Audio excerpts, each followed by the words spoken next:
গণ অভ্যুত্থানের মধ্য দিয়ে আসা আমাদের নোবেল জয়ী ডক্টর মোহাম্মদ ইউনূস মানে অন্তর্বর্তী সরকারের প্রধান আমাদের চট্টগ্রাম বন্দরকে ৩০ বছরের জন্য বিক্রি করে দিছে বিদেশিদের হাতে।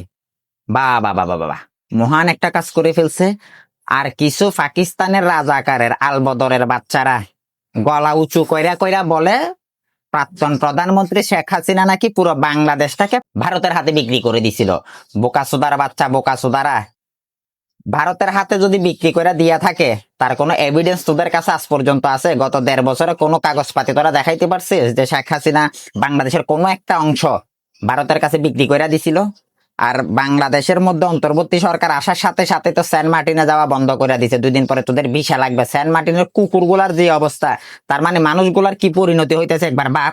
আজ পর্যন্ত কোনো বোকাচোদা রাজাকারের বাচ্চারা জিজ্ঞেস করছিস যে সেন্ট মার্টিনের মধ্যে বসবাসরত ৮-১০ হাজার মানুষ, তাদের কি পরিণতি হচ্ছে? কুকুরগুলার পরিণতি দেখার পর মানুষের পরিণতি কি হইতে পারে? কোন রাজাকারের বাচ্চারা প্রশ্ন তুলছে সেটা নিয়ে? তুলিস না, কারণ তোরা তো জন্মগতভাবে পাকিস্তানের বীজ, তোরা তুলবি কেমনে? এই সরকার যেটা করবে সেটাই হচ্ছে যে তোদের কাছে রাইট, কারণ সে নিজেও হচ্ছে সবচেয়ে বড় রাজাকারের বাচ্চা। হ্যাঁ, এই যে বন্দরটারে বিক্রি করে দিল, এটা নিয়ে দেখলাম যে গত ২ দিন ধরে আমাদের চট্টগ্রামে নানান ধরনের আন্দোলন হইতেছে, তারা বন্দর বিদেশিদের হাতে তুলে দিবে না। আর আমরা চট্টগ্রামের মানুষ যদি চাই চট্টগ্রাম বন্দর বিদেশিদের হাতে যাবে না, মানে যাবে না।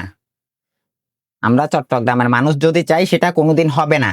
প্রয়োজন পড়লে বাংলাদেশের ৬৩ জেলাকে চট্টগ্রাম থেকে কেটে আলাদা করে দিব।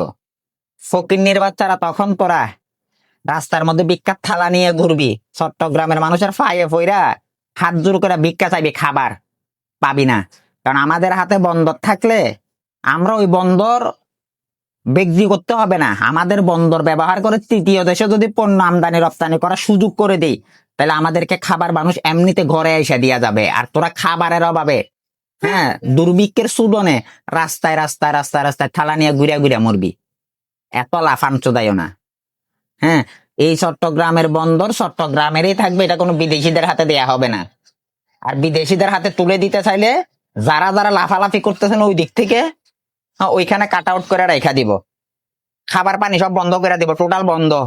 ফকিন্নির পোলারা, আশেপাশে তো আর পাকিস্তান নাই তোদের রাজাকারের বাচ্চাদের এই কি জানি যারা বাপ বাপ করে ডাকিস, আছে তো তোদের আরেক বাপ ভারত।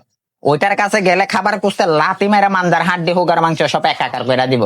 কারণ ওইটার সাথে যে গোতাগুতি লাগাইছিল তোরা শালার পুতেরা, ওটার সাথে তো খাবার চাইতে পারবি না।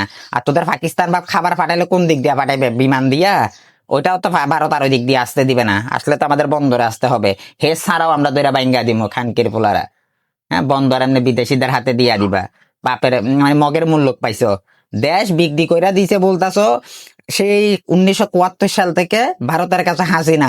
এখন ধীরে ধীরে ধীরে ধীরে পুরো দেশটারে বিক্রি কইরা দিচ্ছ তোমরা। অন্তর্বর্তী সরকার আসার পরে রাজাকারের বাচ্চারা বন্দর বিক্রি কইরা দিচ্ছ, আমাদের চট্টগ্রাম সেন্ট মার্টিন বিক্রি কইরা দিচ্ছ, ওইদিকে কোথায় মংলা বন্দর বিক্রি কইরা দিচ্ছে, এয়ারপোর্ট দিয়া দিচ্ছে চীনের কাছে। বিক্রি করতে করতে দেশটার উপরে তলানিতে ঠেকাইয়া দিছ। তারপরেও বলে দেশের উন্নতি হইতেছে, তোমার হ্যাঁডা হইতেছে। খানকির পোলারা জুতা দিয়া বাইরেতে বাইরেতে বাইরেতে বাইরেতে যেই পর্যন্ত মনে কর অজ্ঞান হয়ে পড়বি না তোদেরকে রাজাকারের বাচ্চারা, সেই পর্যন্ত বাইরে আনা উচিত। মুরুক্কের বাচ্চা মুরুক করা।